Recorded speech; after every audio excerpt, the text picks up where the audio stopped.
right by the lights. We came to shine here. Watch it look daytime in the night. We bring the vibes here. Yeah, yeah, yeah, yeah. Oh.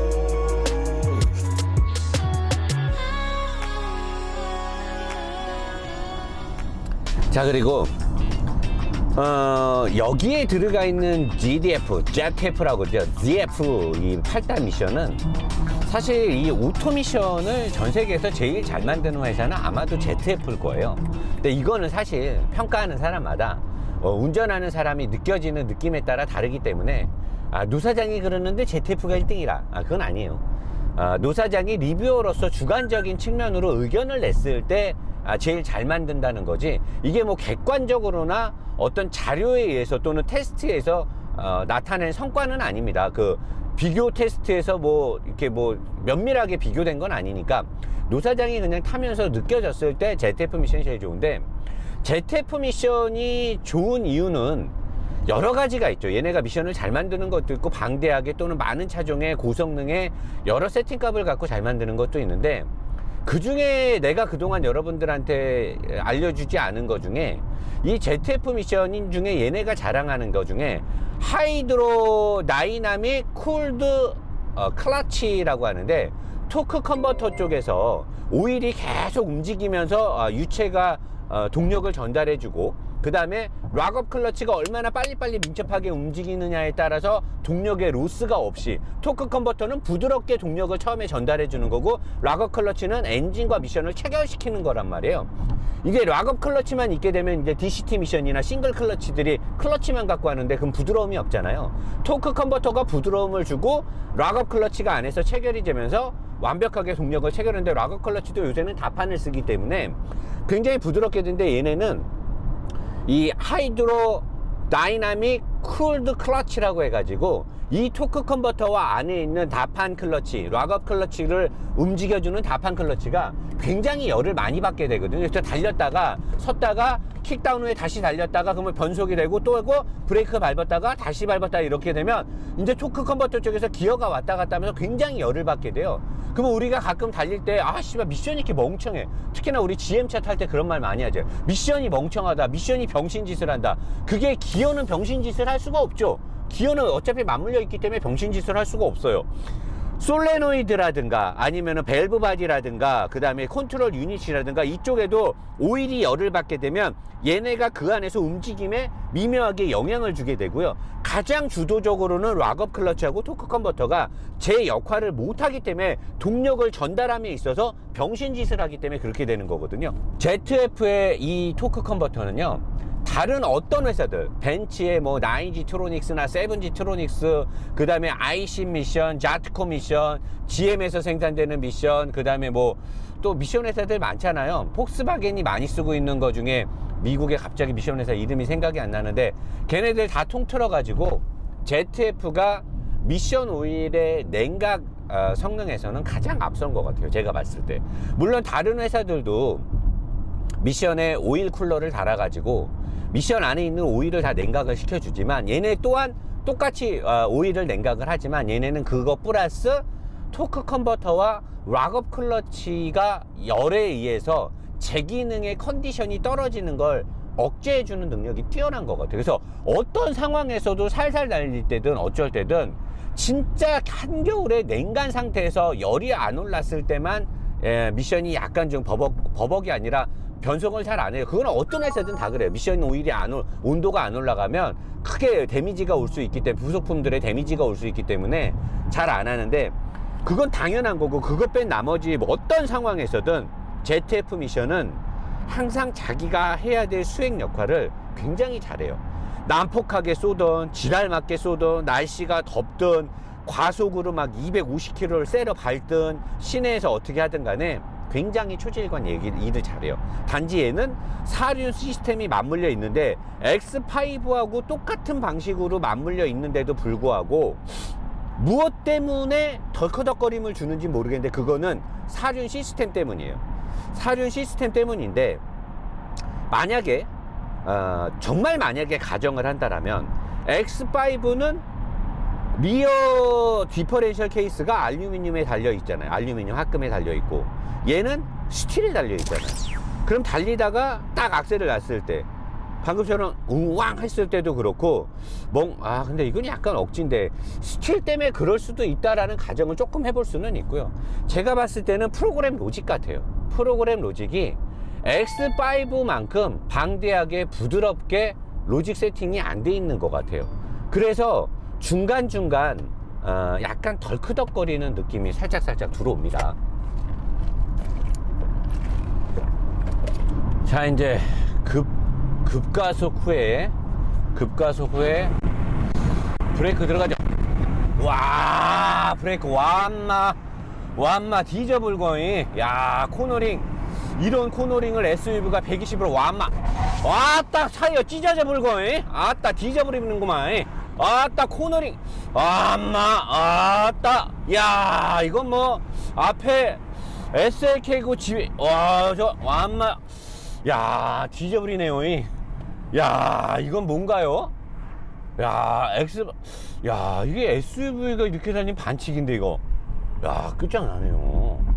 어떻게 SUV가 이렇게 달릴 수가 있지? 야, 이건 좀 심한데? SUV가 이렇게 달리면 안 되는데, 그죠? 포르쉐 박스터 GTS 리뷰 빨리 해야겠네요. 이런 날씨에 사정없이 또 달려줘야 되는 거죠. 야, 죽이네. 이건 뭐, 차가 진짜 이렇게 간다는 게, 일단은 엔진 얘기를 좀 드렸는데요.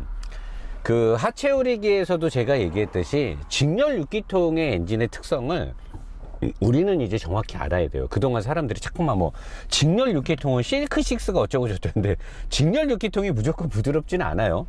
V6가 오히려 세팅을 잘하면 더 부드럽습니다. 직렬 6기통은 정확한 회전 질감, 2기통 6기통이 2기통씩 120도씩의 어떤 뱅크각을 논아갖고 돌기 때문에 회전의 느낌이 정확하고 강하게 도는 거지. 근데 V6도 그렇게 세팅을 할 수 있고요. 직렬 6기통은 이제 어떤 생산성에서 또는 무게 배분에서 여러 가지 좌우를 좁게 하거나 이런 것들, 또는 터보를 장착했을 때 어떤 터보 위치라든가 그런 것들에 대해서 있는 거지, 직렬 6기통과 V6가 뭐가 완벽하게 다른 건 블럭의 뱅크각 말고 크랭크 축도 뱅크각이 있어요. 크랭크 축도 그 시계추처럼 생긴 그게 돌아가는 거에 뱅크각이 있는데, 크랭크 추의 뱅크각을 어떻게 설치하느냐에 따라서 회전 질감이 다르니까 그 부분은 정확히 좀 여러분들이 아셨으면 좋겠고요. 여기에 들어가 있는 벤츠나 BMW가 쓰고 있는 디젤 엔진들은요, 기술력이 어마어마해요. 근데 이 기술력이 얼마나 뛰어난가를 제가 또는 다른 리뷰어들이나 웬만한 공학도들이 시청자들한테 설명을 할 수가 없어요. 왜? 몰라서요. 벤츠나 BMW가 갖고 있는 엔진 기술은요, 웬만한 공학도 분들께서도 그쪽에서 데이터를 받지 않는 이상은 눈대중이로나 수치로 말할 수가 없어요. 엔진은 수치만 갖고 되는 게 아니거든요. 그래서 실례로 상용 트럭이나 군장비에 들어가는 디젤 엔진들을 봤을 때 보통 그쪽 계통에 일하시는 분들이 독일의 만이라든가 벤츠라든가 독일의 레오파드 전차라든가 이런 거에 들어가 있는 엔진 기술들을 보면 넘사벽이라고 인정을 해요. 그리고 그런 기술들이 자가용에 와서, 일반 세단에 와서, SUV 와서도, 이거는 제가 누구냐고 말씀드릴 수는 없는데, 현대자동차에 한 몇 년 전에 연구 개발팀에 있던 분이 저한테 말하기를 정말 따라가고 싶은데 너무 어렵다 그러더라고요. 너무 어렵다. 그들이 갖고 있는 그 노하우와 데이터베이스, 그들이 수백 년이 넘는 수십 년 동안 생산했던 그 데이터베이스를 따라가기가 너무 어렵다라고 하더라고요. 당연한 거죠. 그거는 현대가 못하는 게 아니고 정말 그런 그 수십 년 동안 생산을 했고 수천만 대의 차를 팔면서 쌓여진 데이터 값이 있기 때문에 그건 내가 봤을 때 현대한테 못한다고 말하면 안 되죠. 많이 잘하고 있는데 기술력 차이가 어마어마하게 나고요. 특히나 이 벤츠나 BMW의 직렬 6기통 이 디젤 엔진들은 타보면 이 회전의 느낌이라든가 엔진의 힘이 손실 없이 얘네 메이커가 말하는 그 힘이 정확하게 노면을 치고 가는 느낌 너무 좋고요. 달리면서 특히나 이렇게 2000rpm 전후 실 영역 구간이죠. 가장 엔진이 일반 사람들이 차를 타면서 가장 많이 쓰는 RPM의 구간이 2000rpm 전후란 말이에요. 보통 이런 좀 배기량이 크고 힘이 센 엔진들은 1500rpm부터 2300rpm 사이를 가장 많이 쓰는데, 그 구간에서의 부드러움과 완벽하게 뿜어져 나오는 힘, 소음, 진동, 모든 것들이 엑설런트한 거죠. 엑설런트. 사실 근데 이 엔진은요, 가솔린처럼 막 인터쿨링을 뭐 특별하게 해주고 뭐 이런 거 없어요. 그냥 이 디젤 6기통 엔진이 워낙 출중하게 기본 빠따 힘이 워낙 좋으니까 그냥 빠따가 그냥 되면, 그냥 남들은 뻔튼 줄 알았는데 되면 이루타야. 빠따 자체가 기본 빠따가 워낙 출중하니까 엔진에다가 많은 기술, 현대자동차는 GV80에 막 순행 인터쿨러를 달고 뭐하고 막 기술을 넣었어요. 벤츠도 그렇게 했는데 BM 얘네들은 옛날부터 직렬 6기통을 쭉 만들어 왔기 때문에 지네들의 기본 빠따가 워낙 출중하니까 그냥 흡기 인터쿨링도 터보 인터쿨링도 그냥 전치식으로 하고, 배출가스 기준에 관련된 재순환 장치라든가 요소수라든가 이런 데는 이제 많은 소재가 많이 바뀌고, 배출가스로부터 이제 문제가 되지 않기 위해서 여러 가지 노력을 했는데, 엔진 출력에 관련해서는 그냥 기본 빠따로 몰고 가는 것 같아요. 계속해서. 사실 이 엔진이 터보의 의존도가 그렇게 높지 않아 보여요. 그 제가 하체 오릭에서 얘기했지만 터보도 그 터보로 가는 관을 플랩을 달아갖고 조절한다 그랬죠. 그러니까 트윈 터보나 마찬가지예요. 낮은 RPM에서는 작은 터빈을 돌리고 RPM이 올라가면 큰 터빈을 돌려서 터빈은 하나. 그래서 얘네가 트윈 파워 터보라고 쓰는 이유가 터빈은 하나지만 트윈 터보에 맞먹는 똑같은, 거의 트윈 터보에 준하는 터빈의 어떤 그 역할 수행을 할 수 있게끔 터빈을 만들어 놨기 때문에, 그래서 트윈 파워 터보라는 말을 쓰는 것 같아요. 그래서 낮은 RPM에서 작은 터빈이 돌면서 부스트를 부드럽게 해주니까 뭐 달리는 동안에 뭐 그런 게 느껴지지 않죠. 그리고 배기량 발이 일단 3000cc잖아요. 디젤 엔진 3000cc면은 뭐 배기량 발이 거의 넘사벽이지 않겠습니까? 그러니까 엔진의 부족함은 거의 느낄 수가 없는 거죠. 자, 이제 와, 싹 밟을 때 코너 같은 데서 악셀을 밟으면요, 싹 전달되는 게, 도크 벡터링이 상당 부분 영향력을 1차적으로 지배를 하는 것 같아요.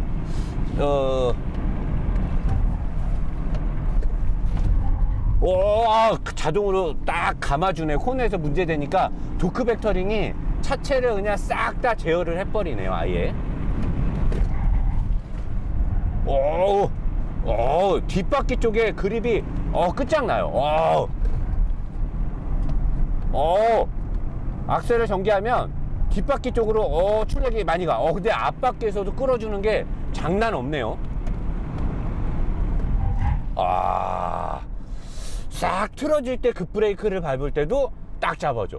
근데 이게 BMW 원래 특징인 뒷바퀴 쪽에 모든 영향을 주면, 옛날 1세대 X3는 그랬던 것 같은데 얘는 전자 제어 로직에 의해서 도크 벡터링의 개입이 굉장히 많아요. 도크 벡터링 개입이 많고 앞바퀴 쪽에도 굉장히 안정적으로 토크를 계속 주려고 그래요. 예전에는 앞바퀴 쪽에 토크를 이렇게 많이 안 줬을 것 같은데 지금은 앞바퀴 쪽에 토크를 굉장히 많이 주면서 가네요. 코너에서 그냥 야, 이거 뭐 카이맨이 비켜줄만 하네. 코너에서 막 이렇게 날아가니 카이맨이 비켜주는 거지. 미안해 버리네요. 이러면 안 되는데. 차가 너무 재밌어가지고. 야, 근데 SUV가 이렇게 말을 잘 들을 수도 있네요. 그게 대단한데. 역시나 뒷바퀴에 철이 많아가지고 과속 방지턱을 넘을 때 앞바퀴 부분, 앞바퀴는 그래도 앞쪽에 그 프레임이, 인사이드 패널 프레임 자체가 알루미늄이니까 조금 더 그런 게 있는데, 뒷바퀴는 여지없이 그 무게 배분도 그래도 뒤에도 솔찬이 있는데도 불구하고 뒷바퀴 쪽에서는 이 차체를 타고 진동이 많이 들어오네요. 아주 안 좋아요. 여기서 싹 부드럽게 코너 말아주고 다시 여기서 제 코너 싹 들어감시로 미끄러지지만 끝까지 버텨주고 타이어가 다시 쭉. 야, 이거 뭐 스타트업이 안 보입니다. 지금 없어졌어요, 차가. 자, 점프 후에 브레이크. 아싸. 아하. 야, 여기까지 하도록 하겠습니다. 너무 세게 타면 차 망가지니까 중량도 있는 차를 너무 세게 조진 것 같아요, 오늘. 야, 이게 X3는요 오프로드에 가서도 기본적인 성능은 나오겠죠. 그 정도의 사륜 시스템을 갖고 있으니까. 근데 제가 봤을 때는 가족용보다는 연인끼리 또는 혼자 타면서 출퇴근도 하고 차가 크지 않으니까 주차하기도 편하고요.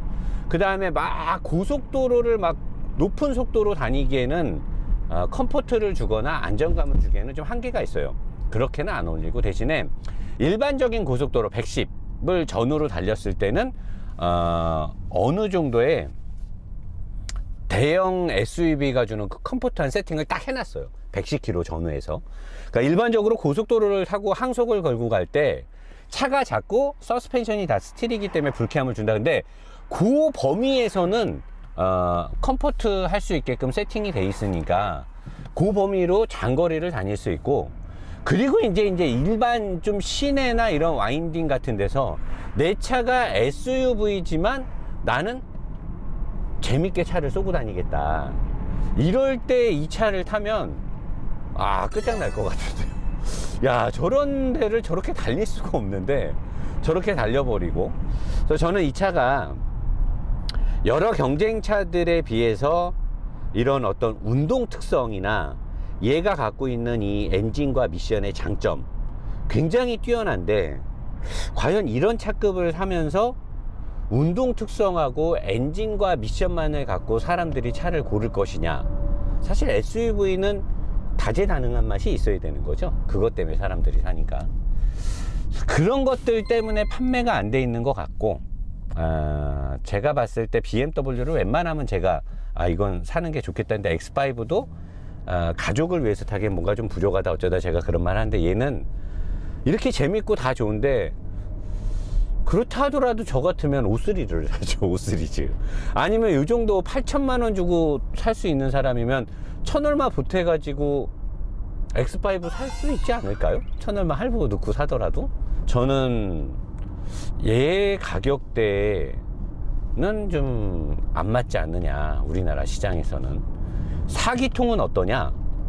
4기통은 얘보다 밸런스가 더 좋겠죠. 앞이 더 가벼우니까. 근데 얘보다 힘은 없을 거고, 그리고 4기통은 아마 이 감압식 댐퍼가 안 들어갈 것 같고, 여러 가지 이유가 있겠지만 X3를 살 거면 돈 보태서 X5나 다른 중량급 SUV를 사는 게 낫고, 이가 7, 8천짜리를 살 거면. 더 저렴하게 작은 걸 살 거면 뭐 다른 거 많잖아요. 더 컴팩트 SUV가 많기 때문에.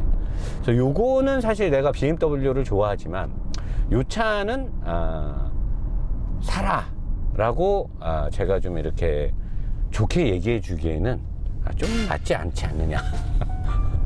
노 사장이 BMW를 안 빨아줄 때도 있구나 라고 하는데, 차는 좋아요. 차는 좋은데 이 가격에 사기에는 나는 좀 별로 맞지 않는 것 같아. 이 가격 주고 살 거면 저는 다른 걸 사겠다는 거죠. 자, 그럼 나머지는 고속도로에 가서 나머지 항속 주행 좀 해보고, 그리고 나서 총평에 들어가면 되지 않을까 싶거든요. 고속도로 가서 한번 고속주행에서의 느낌 한번 때려보고, 그리고 총평 들어가도록 하겠습니다. 자, 이제 고속도로로 다시 왔습니다. 근데 잠깐 제가 카메라를 끄고 또는 켜고 아무 말 안 하면서 쭉 달리면서 잠깐 생각에 젖었는데요. 아까 이게 오면서나 저쪽에서 이제 와인딩을 탈 때 제가 느낀 것 중에, 이게 사륜이 아니었으면, 사실 사람들이 사륜에 대해서 굉장히 맹신을 하고 기대치가 있는데, 사륜이 필요한 구간은 그렇게 얼마 되지 않아요. 얼마 되지 않고, 일반적인 구간에서는 후륜 구동이 훨씬 더 재밌거든요. 재밌고 느낌도 되게 좋아요. 그래서 지금도 이렇게 달릴 때 이게 조금 높은 속도에 다다르거나 그냥 쭉 직진을 달릴 때는 이게 사륜이 아니면 이 핸들을 타고 들어오는 느낌이 훨씬 더 좋아요. 쭉 그냥 경쾌하면서도 가볍고 이 쫀득한 느낌이 나는데, 사륜은 두텁고 이렇게 텁텁한 느낌이 드는 거죠. 앞바퀴 쪽에서 텁텁한 느낌을 계속 전달을 한단 말이에요.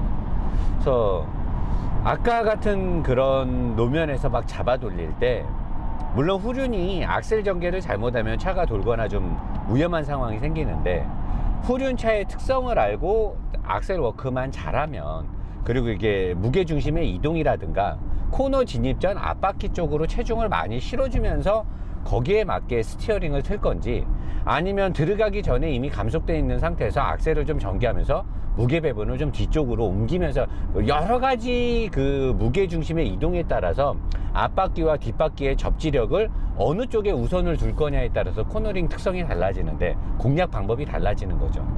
근데 후륜을 타게 되면 그 상당히 재밌는 게 많아요. 그런 것들을 연구하게 되고, 내가 고민하게 되고, 또 이렇게 직발을 달렸을 때도 앞바퀴는 경쾌함을 주고 뒷바퀴에서 추진을 이렇게 하기 때문에.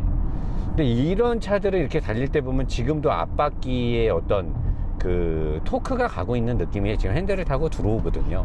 무겁게 두텁게 좀 툴툴거리는 느낌? 그런 느낌이 아마 딱 맞을 거예요. 앞바퀴가 약간 툴툴거린다는 느낌이 나는데, 그런 부분이 살짝 아쉽네요. 자, 그리고 이 구간은 지금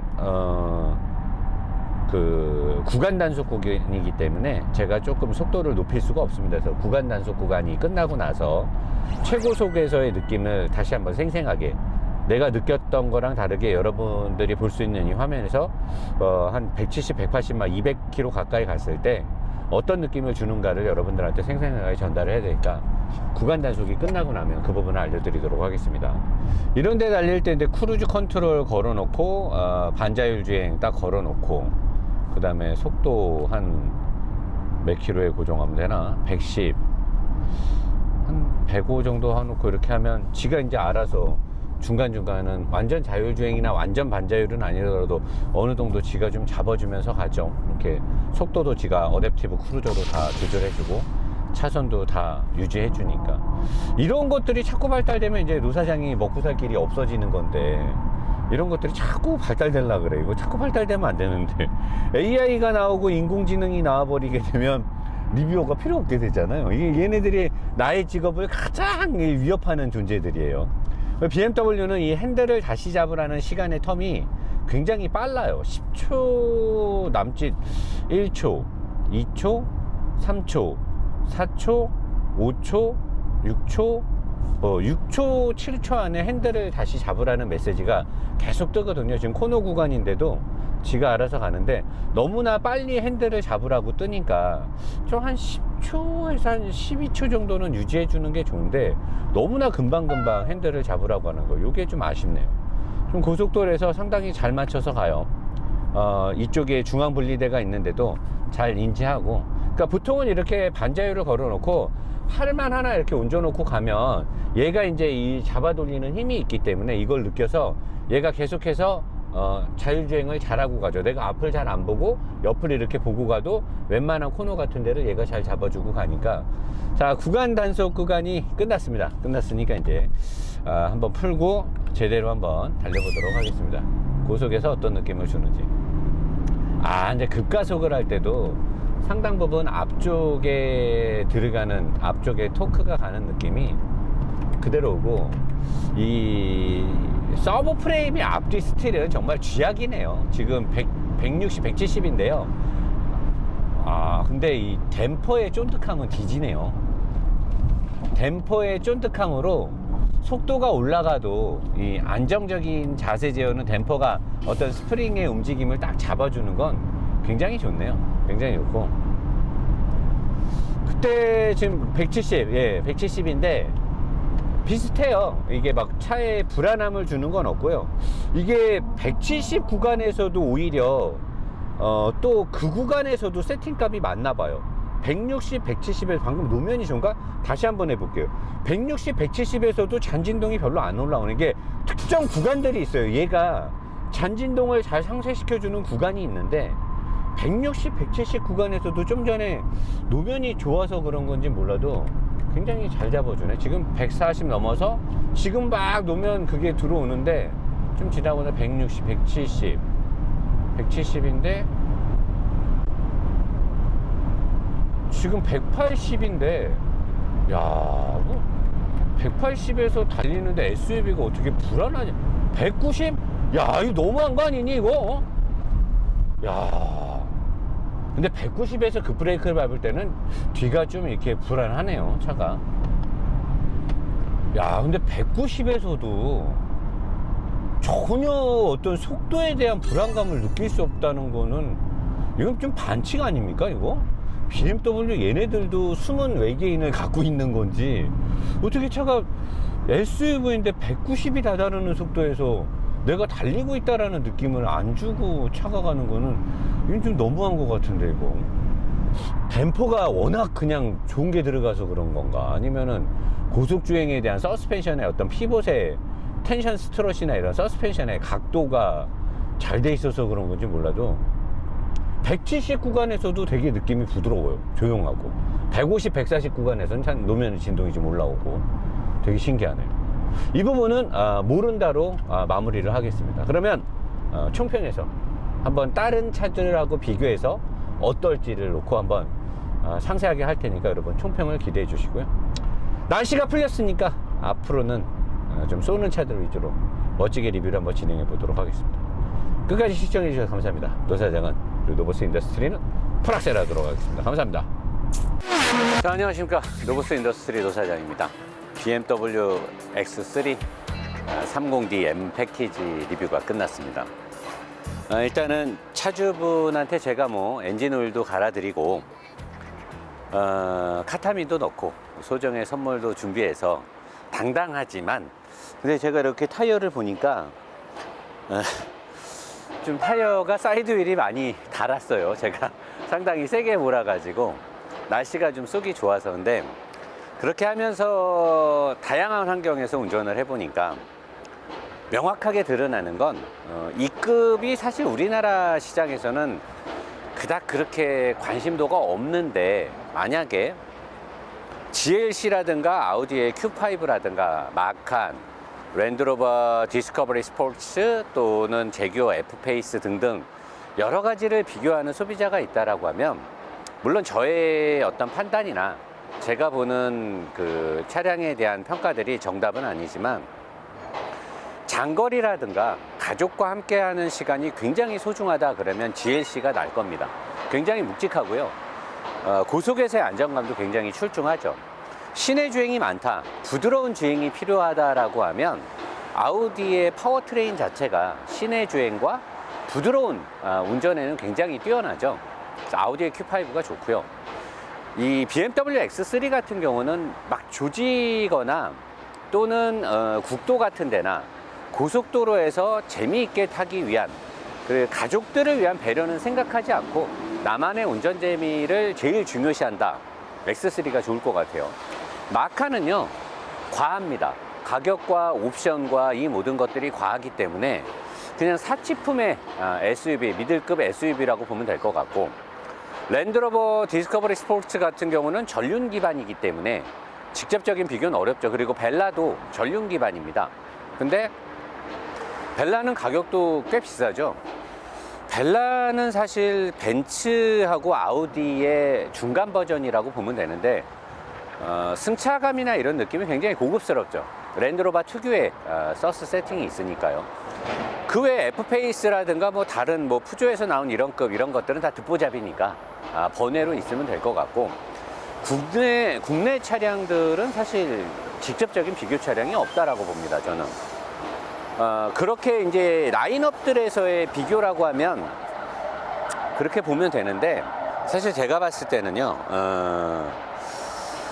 6, 7천만 원이 넘어가면서 이 정도 크기로 SUV를 산다, 저는 그건 우리나라 시장에서는 그렇게 와닿지 않는 것 같아요. 사실 5, 6천만 원 줘도 꽤 괜찮은 덩치가 큰 SUV들 중에 쓸만한 게 많죠. 근데 뭐 굳이 SUV를 타면서 스포츠성을 가져야 된다, 뭐 어쩐다, 가족들도 같이 못 탈 거면 뭐하러 이걸 탑니까? 그냥 5 시리즈나 꽤 괜찮은 쿠페를 타면 되는 거지. 그래서 적어도 SUV를 고를 때 그 용도가 명확하잖아요. 유틸리티잖아요. 유틸리티, 다목적을 이렇게 SUV, 스포츠 유틸리티 비클이잖아요. 다목적이 포함이 돼야 되는데 다목적이 안 되면서 SUV를 산다는 건 저는 그건 좀 말이 안 된다고 봐요. 그래서 적어도 정말 자기가 능력이 좋아서 연봉이 높고 가진 재산이 많다면 SUV를 타면서 뭐 스포츠성을 낼 수 있는 X5M도 있고요. 뭐 카이엔 터보도 있고요. 많죠. 그런 걸 사면 되는데 그렇지가 못한 현실이라면 적어도 SUV를 고를 때는 가족을 위한 목적성이 분명히 있어야 된다기 때문에 이런 작으면서 가격이 막 7, 8천만 원이 넘어가면서 성능이 좀 좋은 이거는 현실하고는 저는 괴리가 있다라고 봐요. 그래서 이런 차를 사는 분들은 정말 독특한 라이프 스타일이 있는 거고요. 웬만하면 돈을 좀 더 주고 덩치가 큰 SUV를 사는 게 좋고 이런 급을 타면서 재미를 느낄 거면 그냥 세단을 타는 게 좋지 않을까라고 생각이 듭니다. 그래서 2.0은 어떨까요? 라고 물어보시는 분들이 있는데 비슷하죠. 뭐 2.0이라고 승차감이 더 좋지는 않을 거잖아요. 실내 공간이 더 커지는 것도 아니고. 그래서 제가 보는 기준에서는 노 사장의 리뷰는 지극히 주관적이니까 SUV를 작은 걸 산다. 혼자서 무슨 여가를 위해서 사는 게 아니라면 작은 SUV는 저는 국내 어떤 도로 문화에는 어울리지 않는다라고 규정을 짓고 다음 주에 들어오는 GLC는 또 어떤 평가를 받을지 기대되고요.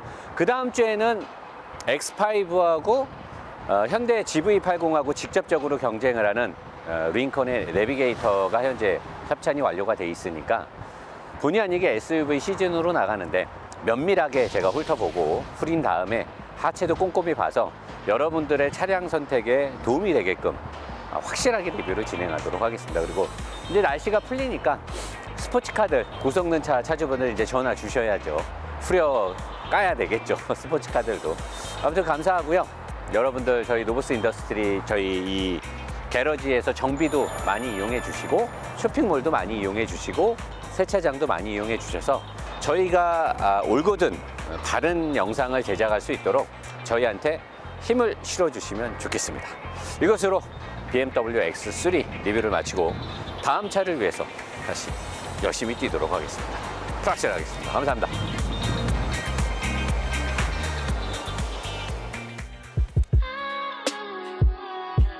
Yeah.